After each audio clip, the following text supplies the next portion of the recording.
Os próprios cientistas se curvam diante da precisão matemática da criação, fazendo a pergunta: tem ou não tem um Criador?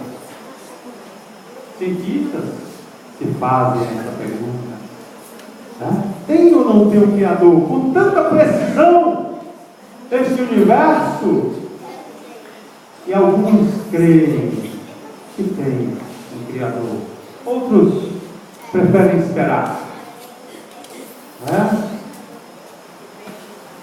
Diante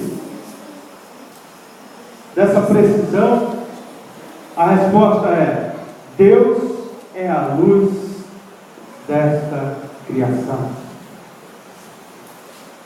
E diante dos insultos contra Deus, vejo que devemos nos centrar e aproveitar as oportunidades de resposta. Se você tem a oportunidade de responder, então responda. Se você tem a oportunidade de escrever, então escreva. Aproveite as oportunidades de resposta. Nunca se irritar com as mentes descrentes de Deus, mas ter misericórdia. Foi isso que o Senhor nos ensinou. Misericórdia, né? Em um certo mosteiro, um jovem discípulo questionou o seu mestre: mestre, como eu faço para não me aborrecer? Algumas pessoas falam demais, outras são ignorantes, algumas são indiferentes. Eu sinto ódio das que são mentirosas, sofro com as que caluniam. Insuportáveis são aquelas que são falsas e invejosas. E o mestre então respondeu: pois viva como as flores, advertiu o mestre. E o discípulo então perguntou: como é viver como as flores?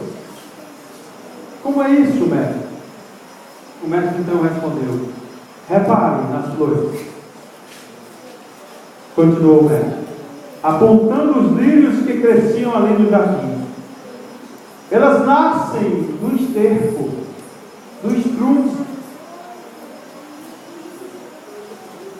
Entretanto, são puras e perfumadas.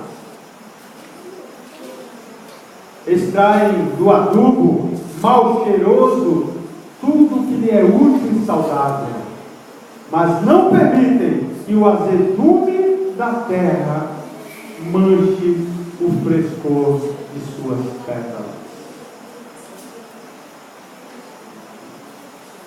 É justo nós nos angustiarmos com as nossas próprias culpas, mas não é sábio permitir que os vícios dos outros importunem a nossa vida.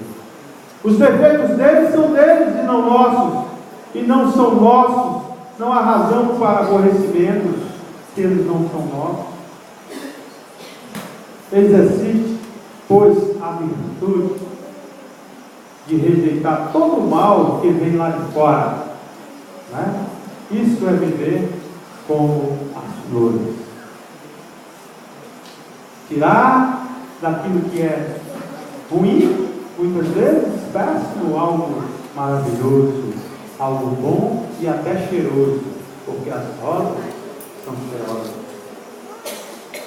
Então, nós vamos rejeitar o mal que vem carregado com palavras contra Deus e respondê-los na palavra de Deus, sem nos angustiar e nem nos irarmos, porque está escrito na palavra: irei, mas não pequei. Aí você pode ficar com raiva, mas preste atenção na sua raiva, né? Nós não podemos nos angustiar e nos revoltar com as pessoas que não conhecem ainda o verdadeiro Deus. No verso 7 diz assim: se porém andarmos na luz como Ele está na luz, mantemos comunhão uns com os outros, e o sangue de Jesus, seu Filho, nos purifica de todo pecado. Então aí está a resposta. Nós precisamos andar na luz, né? Assim como Ele está na luz, precisamos copiar Jesus Cristo, né? Para podermos ter comunhão. Eu não me lembro se existe na palavra de Deus alguma vez que Jesus não teve comunhão com os seus. Não vi, não conheço. Jesus sempre esteve em comunhão. Muitos não queriam comunhão com Ele, mas Ele fazia, tratava bem aquelas pessoas que o procuravam, que estavam no seu caminho. E o sangue de Jesus, seu Filho, irá nos purificar, e nos purifica de todos os pecados, porque só o sangue de Jesus tem poder para perdoar pecados. Ninguém mais tem poder para perdoar pecados. E só crendo nesse Jesus, nesta luz, nós podemos ser perdoados. Até por um dia não ter crido. Dia 24 de abril, houve lá na primeira igreja batista, eu perdi, não sabia, a exposição pública de um ateu, um ex-ateu, que estava agora do lado de Jesus. Que bênção, né? Um ex-ateu que falou, que discriminou, que disse, talvez tenha tido até blogs, não sei, na internet, mas ele agora se autodenomina ex-ateu. Amém. Porque agora ele faz parte das fileiras do exército de Jesus. Amém? Amém. E aí então, é isso. Aquilo que ele passou, aquilo que ele disse contra Deus, contra Jesus, agora estão perdoados pelo sangue de Jesus. Né? Só Jesus pode perdoar isso. Nós muitas vezes somos atingidos. As pessoas caluniam, falam mal da gente, e a gente, eu não vou perdoar esse camarada nunca. Nem que eu morra, passe 200 anos em cima da terra, eu ainda não vou perdoar esse homem. Mas Jesus é caluniado, é perseguido todos os dias sobre a face da terra, é perseguido através dos homens de Deus, das mulheres de Deus, dos servos de Deus que estão falando sobre ele. São perseguidos, mas Jesus está aberto para perdoar. Basta que você se volte para ele.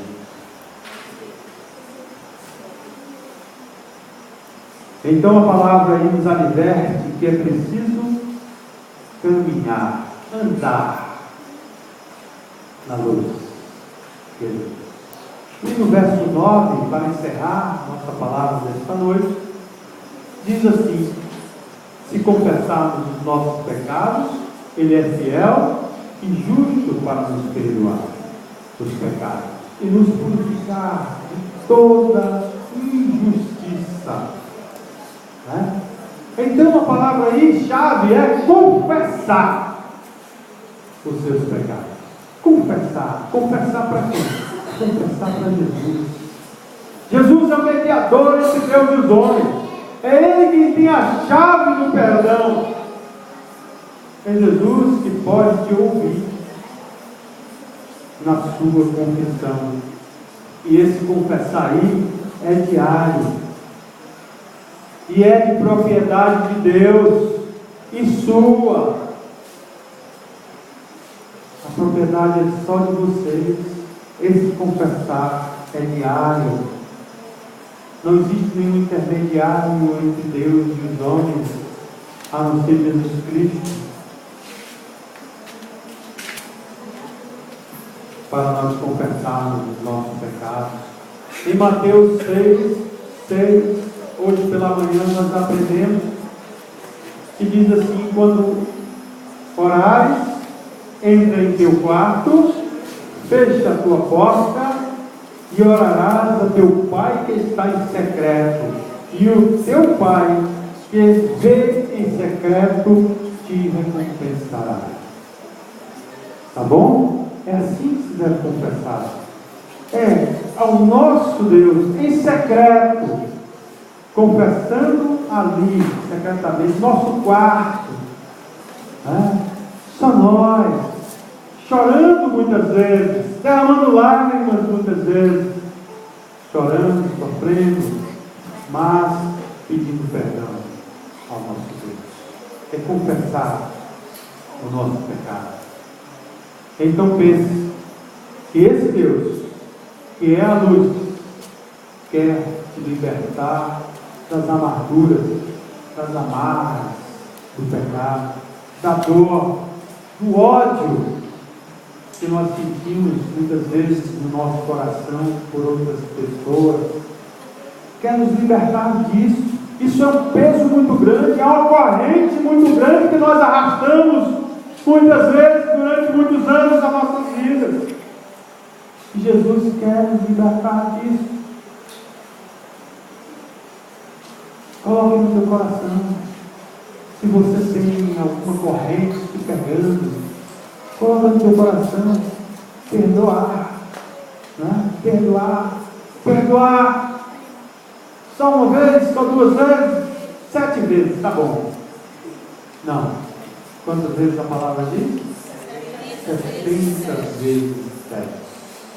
Incontável vezes. Perdoar. E Jesus é a luz que liberta o nosso coração dessas coisas, das amarguras, das correntes. O passado pode ter sido ruim, mas deixa o passado no passado.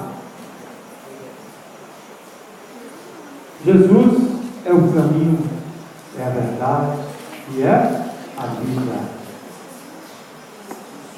Se você quer conhecer Jesus, tem que ser através dele mesmo. Jesus é o caminho. Se quer conhecer a verdade, tem que ser através de Jesus, porque Jesus é a verdade. E se quer conhecer a vida eterna, tem que ser através de Jesus também, porque Jesus é a vida. Que Deus abençoe. Amém.